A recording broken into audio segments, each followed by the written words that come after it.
Perjuangan belum berakhir, tidak ada kata menyerah sebelum akhir musim.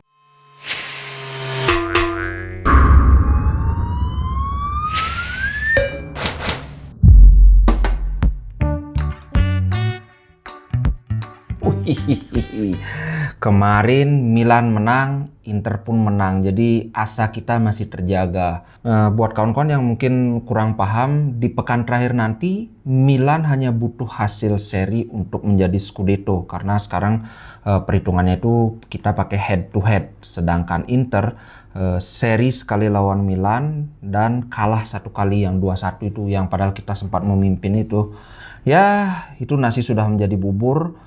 Walaupun kita sebenarnya peluangnya lebih besar, tapi apa daya. Pertandingan tabungan kita lawan Bolonya itu ternyata kita kalah. Tapi tidak apa. Lihat bagaimana anak-anak Inter bermain, mental juara itu selalu pokoknya tunjukkan di lapangan, nggak usah kita berkecil hati. Walaupun Milan di atas kertas mestinya lawan Atalanta itu paling berat, tapi ternyata mereka menang 2-0. Tapi Sassuolo siapa tahu ada kejutan. Jangan lupa Sassuolo walaupun dia tidak ada target apapun, Sassuolo ini punya pemain-pemain yang sedang diincar banyak klub. Jadi mereka merasa perlu untuk membuktikan diri. Ada Scamacca yang diincar sama Inter, diincar juga sama klub Inggris. Terus Fratesi yang tampaknya jadi incaran utama Inter Milan buat pelapisnya Barella. Jadi pelapisnya Hakan juga bisa. Kemudian Raspadori juga yang katanya diincar Juventus. Kemudian siapa lagi? Berardi juga lagi diincar sama Juventus. Dengar-dengar kemarin Milan juga ikut-ikutan tertarik dengan Berardi. Oke, langsung aja aku mau mengomentari pertandingan tadi pagi. Gila. Sebetulnya aku ada yang bikin deg-degan. Bukan gimana-gimana, tapi Coppa Italia kita memang menang, tapi kita mainnya 120 menit, Pak. 2 jam itu main. Kalau kawan-kawan perhatikan, Barella itu mainnya nggak kayak biasanya di mana dia selalu sprint aja. Ini kemana kayak energi saving mode. Dan ketika akhirnya Barella ditarik di babak kedua, menurutku itu sudah pas karena memang kelihatan dia sangat kelelahan. Kalau Hakan itu kan sudah lebih awal ditarik pas final Copa, sedangkan Barella itu kan mainnya full. Barella ini nggak seperti Brozovic, yang Brozovic itu walaupun dia berkeliaran kesana kemari, box to box juga, tapi dia nggak selalu sprint kayak Barella. Makanya gila bener sih staminanya Barella. Tapi kemarin tuh memang kelihatan lah agak kayak berusaha menyimpan tenaga karena pertandingan itu harus 90 menit. Dan bukan cuma Barella, Perisic juga kelihatan sprintnya nggak seperti waktu final Copa. Walaupun Perisic mainnya juga tetap istimewa banget bro. Gila Perisic ini memang. Aduh, oh ya sebelum aku membahas mau ini juga. Kemarin kan ada Perisic sudah hampir resmi, sudah setuju mau gabung sama Chelsea. Terus Perisic mau gabung sama Juventus. Bro, ini cuma gorengan media aja. Media di Italia sama media di Indonesia sama aja. Mereka istilahnya make up news from thin air gitu loh. Bikin-bikin berita dari sesuatu yang nggak ada. Bahkan itu sudah dibantah sama ada salah satu wartawan, Pedula namanya. Nggak, Perisic itu belum ada kesepakatan dengan klub manapun. Yang pertama kan diajak ngomong sama Perisic itu Inter Milan. Tapi nanti pas live ntar sore jam 3 Wita ya. Ingat Wita berarti jam 2 WIB. Kita bahas lebih lanjut lagi tentang situasi Perisic. Oke, aku mau bahas rating, tapi sebelum bahas rating aku mau bahas gol-gol kemarin itu karena golnya keren-keren, terutama golnya Cagliari bro. Walaupun itu sebenarnya ada unsur sial juga karena bolanya kan deflected dikit kena kepalanya Skriniar, tapi memang tembakannya itu keren banget. Ini aku sudah bikinin screenshotnya. Kalau dari segi positioning, aku ngeliat ini sudah perfect dari segi Inter Milan ya. Dari paling kanan ini ada Darmian yang menjaga supaya dia tidak melakukan lari menerobos ke pinggir lapangan dan kemudian melepaskan crossing dari sana yang lebih berbahaya. Kemudian ada Barella juga yang menjaga dari sisi dalam untuk mencegah dia melakukan cutting in. Untuk kalau dia mau nembak juga dia sudah siap melakukan blocking. Kemudian di sini juga ada Brozo yang turun ke bawah, sehingga kalau misalnya dia cutting in kemudian bisa melewati Barella, sudah dihajar sama Brozo. Kemudian Skriniar posisinya yang bagus banget, dia menjaga Joao Pedro. Kemudian ini ada Bastoni dan De Vrij, dia sedang menjaga dua orang menjepit satu pemain Cagliari. Aku lupa siapa sih ini, yang karena nggak kelihatan nomornya. Jadi sekali lagi positioning pemain Inter ini bagus banget dari segi tactical defense ya. Udah nggak ada salah.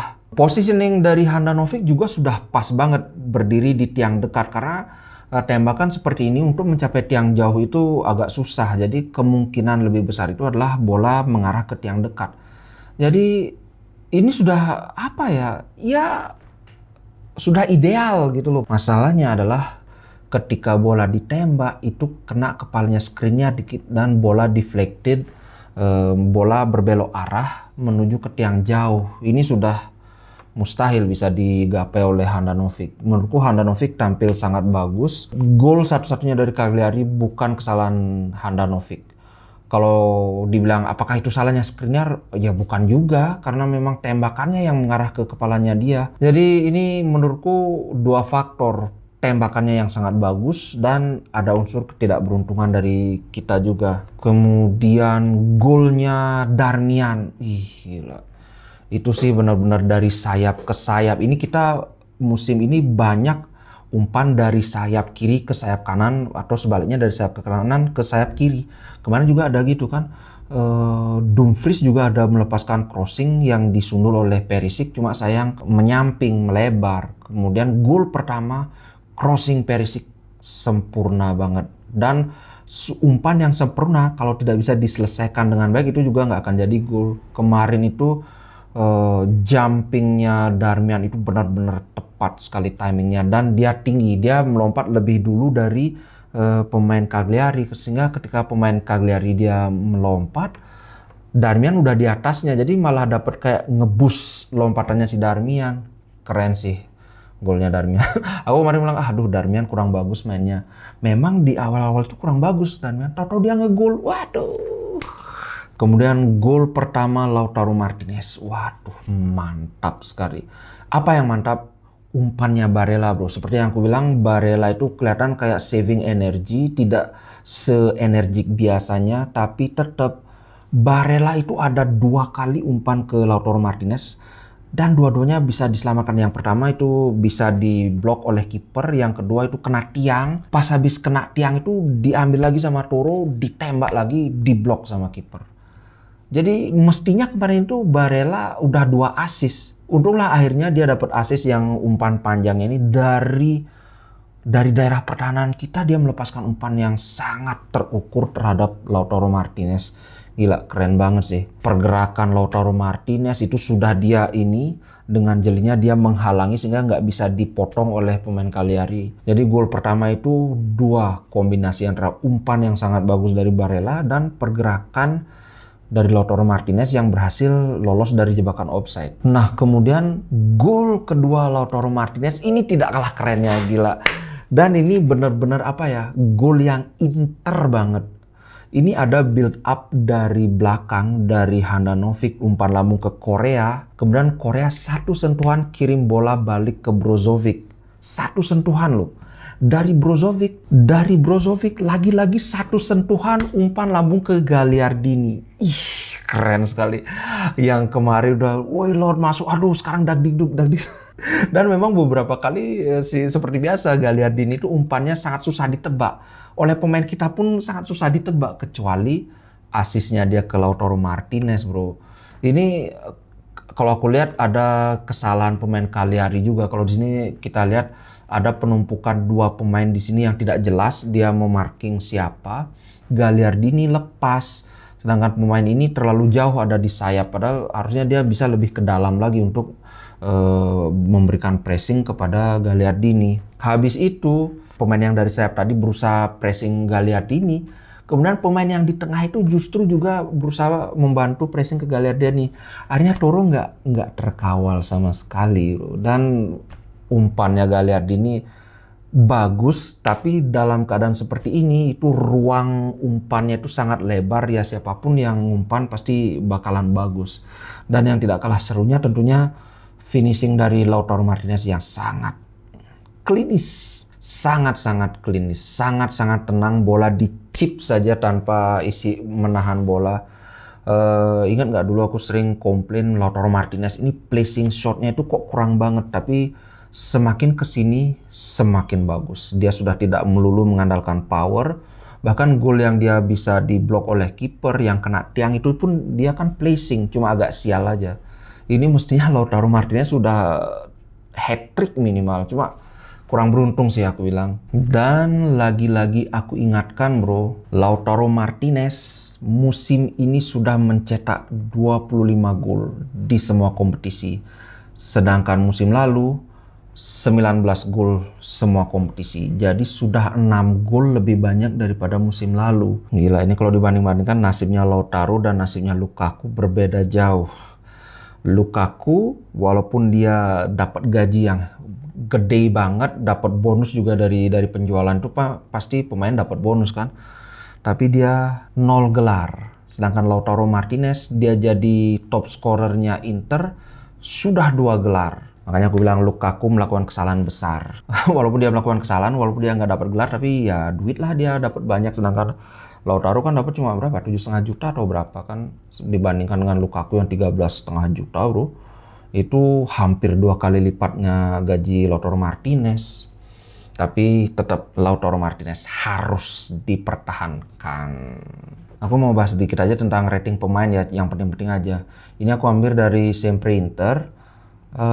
Handanovic dikasih nilai 5. Aku sangat tidak setuju. Ini mestinya dia minimal dapat 6. Gol Cagliari itu menurutku bukan kesalahan Handanovic, itu bolanya deflected. Jadi nggak cocok dong dikasih ke nilai 5. Menurut kawan-kawan gimana? Masa sih 5? Kemudian Milan Skriniar 6,5. Nggak pernah kalah duel. Cuma sekali dia kelepasan si Joao Pedro, tapi untungnya Joao Pedro kepleset. Ingat nggak pas dia kepleset itu?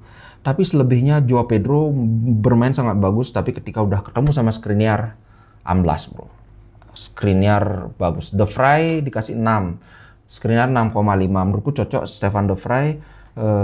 Sangat tenang, hampir tidak ada kesalahan sih menurutku. Kemudian Bastoni 6. Di awal-awal kelihatan agak kagok dia. Chemistry-nya antara dia dan Perisic itu agak kurang. Tapi mungkin setelah sekitar 15 menit apa 20 menit langsung mulai nyetel lagi. Cuma aku ngeliat Bastoni belum 100% sih. Di sini juga bilang did not look 100% fit. Tapi sekali lagi Di Marco kemarin main bagus banget. Tapi kalau ngeliat penampilan Bastoni kemarin, itu yang belum 100% fit, memang nggak bisa Di Marco menggeser posisi Bastoni bro. Dia sangat balance, bertahannya itu benar-benar oke. Dan kemarin hampir sayap kiri kita nggak bisa ditembus. Ketika Bastoni bermain sangat bagus di fase bertahan, Perisic pun bisa tampil lebih menyerang. Itu sih ininya. Keunggulan Bastoni yang aduh sayang banget ya, kasihan.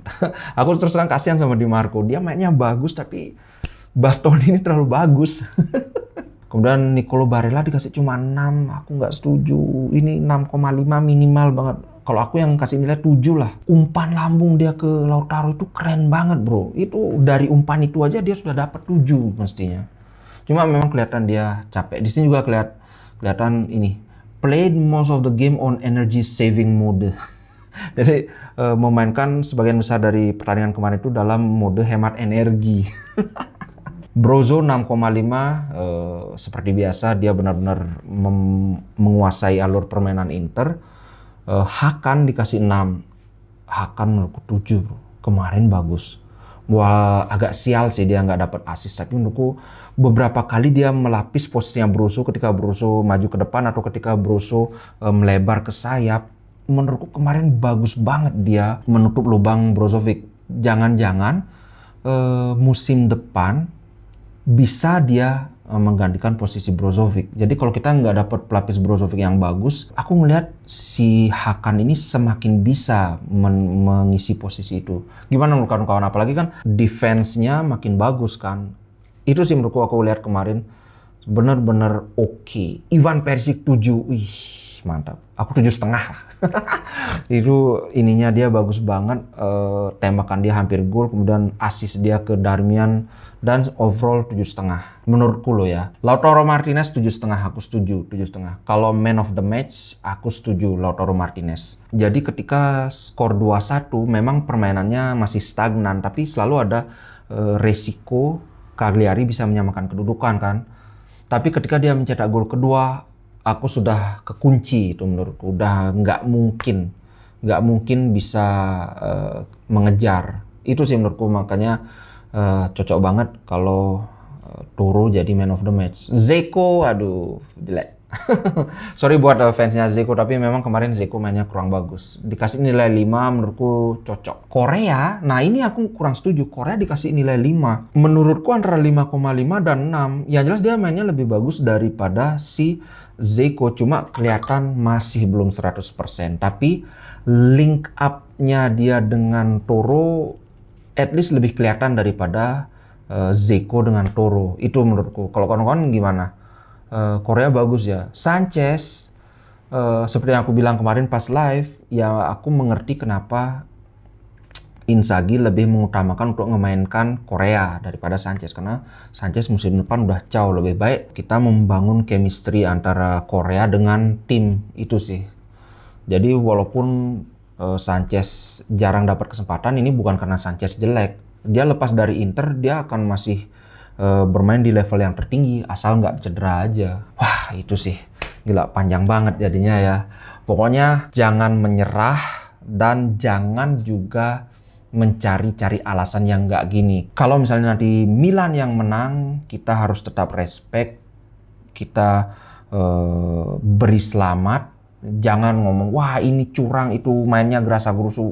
No bro, itu sudah lewat. Kalau Inter yang menang, kalau Inter yang Scudetto, mari kita berbahagia, oke? Pokoknya jangan menyerah sampai akhir musim, oke? Jangan lupa sebentar lagi jam 3 Wita kita live. Kita bahas soal ini lebih detail lagi ya. Kita bahas soal Perisic, soal transfer musim depan, oke? Sekali lagi terima kasih buat kawan-kawan yang sudah join jadi sponsor. Terima kasih juga yang sudah beri saweran di Sociabas. Sampai jumpa di sampai jumpa di live nanti. Oke? Ciao guys.